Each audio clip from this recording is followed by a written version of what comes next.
የላፕቶፓችሁ የባትሪ ካፓሲቲ ምን ያህል እንደሆነ ማወቅ ፈልጋችሁ እንዴት እንደሚታይ ካላወቃችሁ ይሄ ቪዲዮ ለእናንተ ነው። ተከታተሉኝ። ኦሪጂናል ካፓሲቲ እና አሁን ያለውን ካፓሲቲ ያው ከጊዜ በኋላ ካፓሲቲው ስለሚቀንስ ማለት ነው እንዴት አይታችሁ ኮምፔር ማድረግ እንደምትችሉ ጭምር አሳያችኋለሁ። ሌላም ጊዜ እንዲህ አይነት ጠቃሚና አስተማሪ ቲፖች እንዲደርሳችሁ ቻናሉን ሰብስክራይብ አድርጉ። ወደ ቪዲዮ እንሂድ።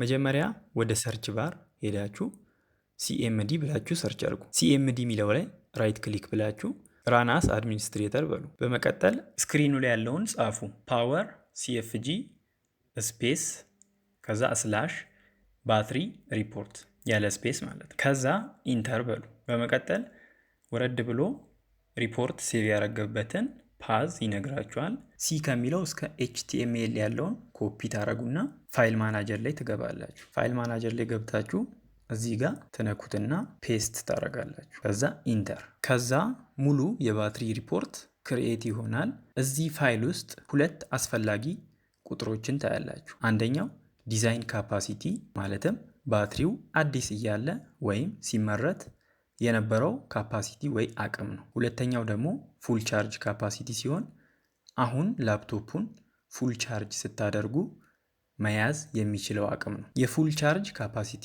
ከዲዛይን ካፓሲቲ በጣም የሚያንስ ከሆነ ለምሳሌ ዲዛይን ካፓሲቲው 8000 ሆኖ ፉል ቻርጅ ካፓሲቲ 4000 ቢሆን በ50% ቀንሷል።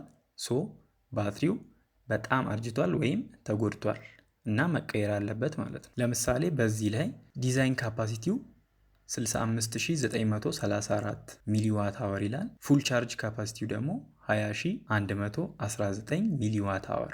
ይሄ በጣም ቀንሷል። ከእጥፍ በላይ ነው የቀነሰው ማለት ነው። እንደምታዩት ለሁለት ብታካፍሉት ራሱ 30 ምናምን ሺህ ነው የሚሆነው። ይሄ ግን በጣም ወርዶ 20 ሺህ ገብቷል እና ይህንን ይመስላል። እናንተም ልክ እንደዚህ በቀላሉ የባትሪያችሁን ካፓሲቲ ቼክ ማድረግ ትችላላችሁ። ቪዲዮ ከጠቀማችሁ የላይክ በተኑን ጠቅ አድርጉት። ተመሳሳይ ቲፖች እንዲደርሳችሁ ቻናሉንም ሰብስክራይብ አድርጉ።